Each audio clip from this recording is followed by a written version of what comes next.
दोस्तों, बिहार की राजनीति इस वक्त एक बड़े सवाल पर अटक गई है। 75 लाख महिलाओं के खाते में 10,000 आएंगे। योजना का नाम है मुख्यमंत्री महिला रोजगार योजना, लेकिन पैसे भेज रहे हैं प्रधानमंत्री नरेंद्र मोदी। अब सवाल यह है कि सीएम के नाम पर स्कीम है और पीएम के हाथों में पैसा क्यों? क्या यह महिला सशक्तिकरण है या चुनावी रिश्वत?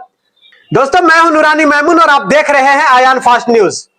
कल सुबह 10 बजे प्रधानमंत्री नरेंद्र मोदी, मुख्यमंत्री नीतीश कुमार मिलकर एक स्कीम की पहली किस्त लॉन्च करेंगे और महज 2 घंटे के बाद यानी 12 बजे पटना में प्रियंका गांधी महिलाओं से सीधा संवाद करने जा रहे हैं। साफ है कि जंग सिर्फ मंच पर नहीं बल्कि महिलाओं के दिल और दिमाग पर है। कांग्रेस और महागठबंधन लगातार महिलाओं, बेरोजगारों और युवाओं की बात कर रहे हैं। तेजस्वी यादव ने तो ऐलान भी कर दिया है कि अगर सरकार बनी तो माई बहन योजना और बेटी योजना शुरू की जाएगी। प्रियंका गांधी ने भी महिला संवाद और रैली की पूरी तैयारी कर रखी है। ऐसे में मोदी नीतीश सरकार ने 10,000 के सीधे ट्रांसफर का दांव खेला है, लेकिन इस कदम पर सबसे बड़ी कड़ी प्रतिक्रिया आई है वरिष्ठ वकील और समाज सेवी प्रशांत भूषण के तरफ से। उन्होंने इसे सीधा सीधा रिश्वत कहा है। अपने बयान में भूषण लिखते हैं कि बिहार चुनाव से ठीक पहले मतदाताओं को पैसा देना जनप्रतिनिधित्व अधिनियम के तहत भ्रष्ट आचरण है। यानी यह सिर्फ स्कीम नहीं बल्कि कानूनी और नैतिकता पर भी सवाल है। याद रखिए, नीतीश कुमार की राजनीति में महिलाओं का वोट बैंक हमेशा से अहम रहा है। पहले शराबबंदी, फिर आरक्षण और अब रोजगार योजना।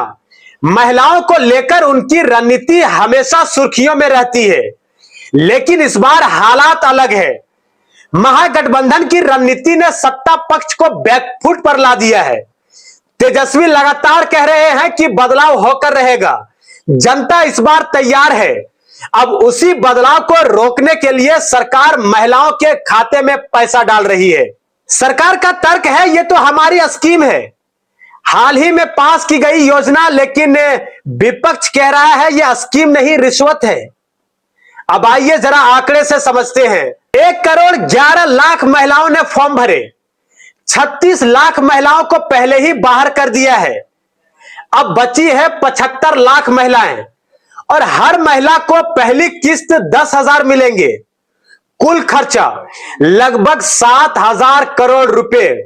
लेकिन असली ट्विस्ट है अगली किस्त को लेकर। सरकार का वादा है कि 6 महीने बाद और 2 लाख दिए जाएंगे। यानी अगर सरकार वापस आई तो महिलाओं को 2 लाख और मिलेंगे।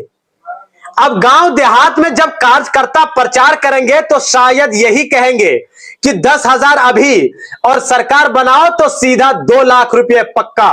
क्या इसे महज योजना कहा जाए या वोट खरीदने की कोशिश? यही है इस स्कीम की असली सवाल।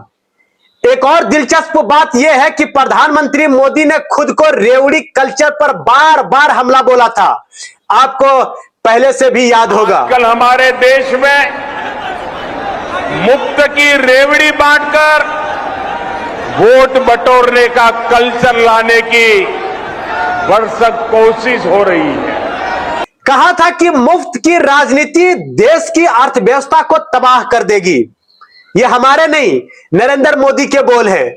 लेकिन अब बिहार में जो हो रहा है, विपक्ष पूछ रहा है ये कौन सा कल्चर है? जब कांग्रेस दे तो रेवड़ी, जब बीजेपी दे तो महिला रोजगार। सोशल मीडिया पर लोग मजाक भी कर रहे हैं, ये रेवड़ी है या जलेबी, गुलाब जामुन या रसगुल्ला। 10,000 रुपए किस नाम के दे रहे हैं? उधर प्रियंका गांधी पटना के सदाकत आश्रम में महिलाओं से संवाद करने जा रही है। उसके बाद मोतिहारी में उनकी बड़ी रैली होगी। कांग्रेस महिला वोट को सीधे टारगेट कर रही है। ऐसे में सवाल यही उठता है कि क्या मोदी नीतीश इस स्कीम के जरिए प्रियंका और तेजस्वी को असर काटने की कोशिश कर रहे हैं? और क्या वाकई ये घबराहट का संकेत भी है? इधर चुनाव आयोग ने भी तो बिहार सरकार को पत्र लिख दिया है।